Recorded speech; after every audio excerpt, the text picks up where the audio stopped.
السلام علیکم. Surya Urdu primary school ناگاجوڑا نگر ناندیڑ آن لائن تعلیمی سیشن میں آج ہم جماعت چہارم مضمون ماحولیات حصہ دوم کا سبق نمبر 12 پرندر کا محاصرہ اور صلح انشاءاللہ پڑھیں گے. سب بچے تاریخی کتابیں نکالو. ماحولیات حصہ دوم پیج نمبر نکالو 46. اپن سبق نمبر 12 پرندر کا محاصرہ اور صلح یہ آدھا پڑھے تھے. اب انشاءاللہ اب تھوڑا سا پڑھیں گے. چلو سب بچے پیج نمبر 46 کے اوپر انگلی رکھو.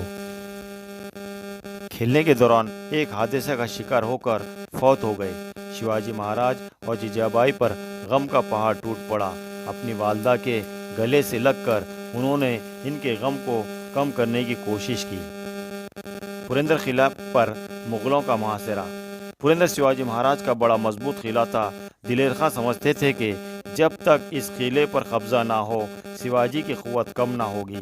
اس لیے دلیر خان نے بڑی فوج کے ساتھ پرندر قلعے کا محاصرہ کر لیا.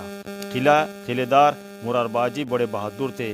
ان کی زیر دست سپاہی بھی دلیر اور بہادر تھے.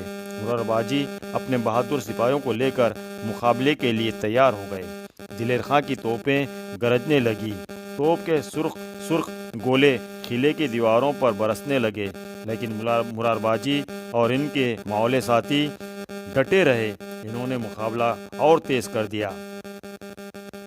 مغلوں نے توپوں سے زبردست گولہ باری کی جس کی وجہ سے ایک برج ٹوٹ گئی اور مغل سپاہی قلعے میں گھس آئے. دلیر خان نے برج فتح کر لیا. مروٹوں نے قلعے کے بالائی حصے میں پناہ لی اور لڑائی جاری رکھی. دلیر خان اپنی چھاؤنی سے یہ جنگ دیکھ رہے تھے. انشاءاللہ آگے کا جو سبق ہے وہ اگلے پیریڈ میں پڑھیں گے.